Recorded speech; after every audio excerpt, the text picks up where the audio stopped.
But ada satu step yang selalunya kita akan skip. Sebab kita tengok tempat kan, kita tengok tempat macam oh ini kalau ni macam cantik, itu kalau tu macam cantik. Tapi kita lupa selain estetik punya reason, benda paling utama is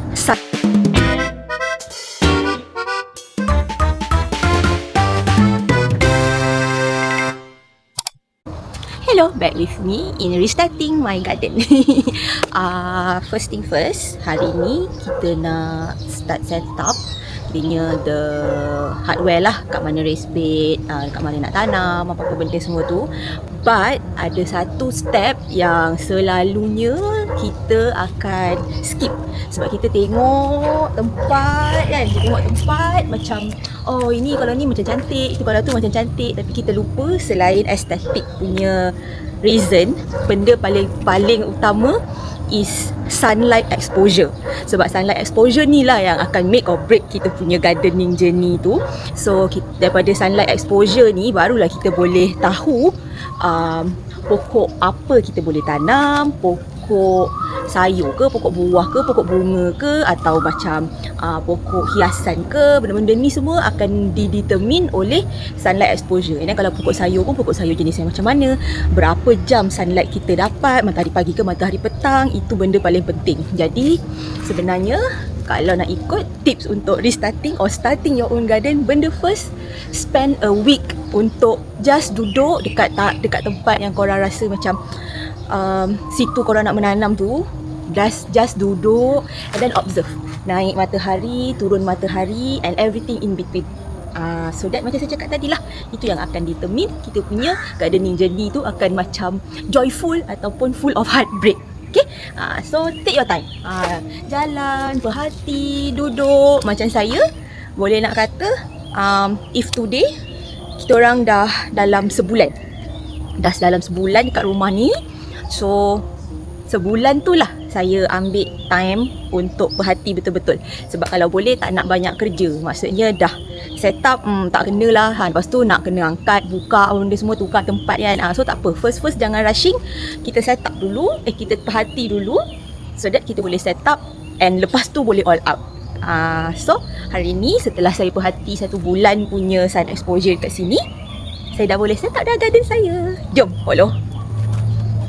Sebelum tu, saya bagi tahu macam kalau ikut pemerhatian saya, bahagian belakang sana tu, itu akan dapat cahaya, bukan dapat cahaya. Kalau nak ikut pemerhatian saya, bahagian belakang sana tu, hujung tu, situ akan jadi kawasan paling redup. Sebab akan ada dinding rumah dan ada pokok jambu jiran ni, lepas tu ada pokok kelapa ni.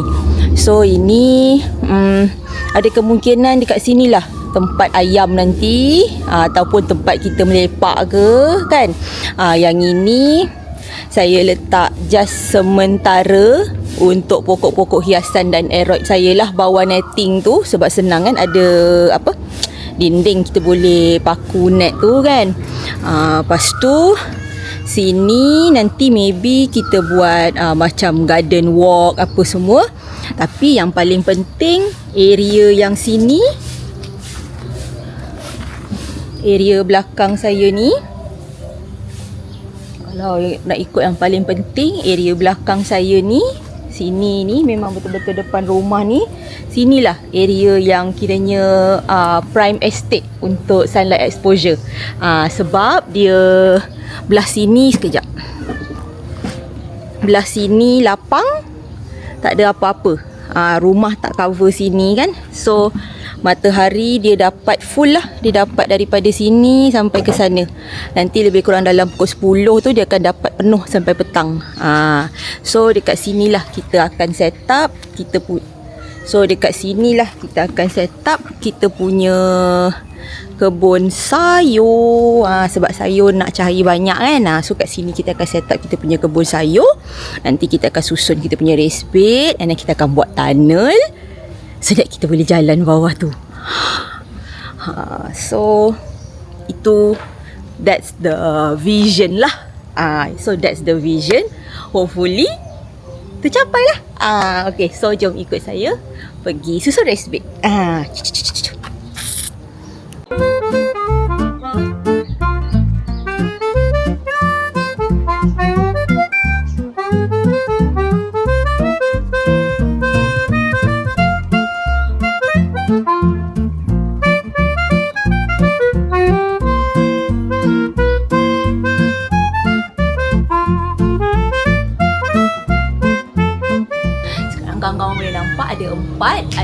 2 on the way. Tapi tak apa, kita susun dulu 4 tu. And then saya akan guna sebab macam ni, macam dia open sangat, so dia tak nampak macam enclosed kan. So plannya nak buat pagar tau actually kat sini, kat keliling dia. So ingat macam nak beli kayu ke, nak beli bambu ke. Tapi lepas tu fikir, saya kan ada banyak pokok ros. Saya ada berpasu-pasu pokok ros. So apa kata kita guna pokok ros as kita punya pagar. So keliling kita punya edible garden tu adalah roses. On tak? So jom kita susun balik rose kita yang ada. Inilah saya kata, saya ada banyak pasu of roses. So instead kita pakai instead of kita pakai kayu ke apa jadi pagar, kita pagar je lah pakai roses kita kan. So keliling pun macam berbunga, comel macam tu. Macam hopefully you see what I'm seeing. Hopefully you see the vision. Tapi tak apa, kalau tak see tak apa, nanti kita buat bagi jadi. So jom angkut pasu pula.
So macam ginilah lebih kurang kita pakai kita punya pokok ros jadikan pagar area kebun sayur kita. Saya dalam pada busy-busy berpeluh-peluh penat tu dah mengangkat-ngangkat, dah terlupa dah nak buat video outro, tapi lebih kurang beginilah. So jangan lupa like, subscribe dan kita jumpa dalam vlog seterusnya. Nanti saya nak tunjuk macam mana kita nak isi semua race bed ni. I'll see you in the next video. Bye bye.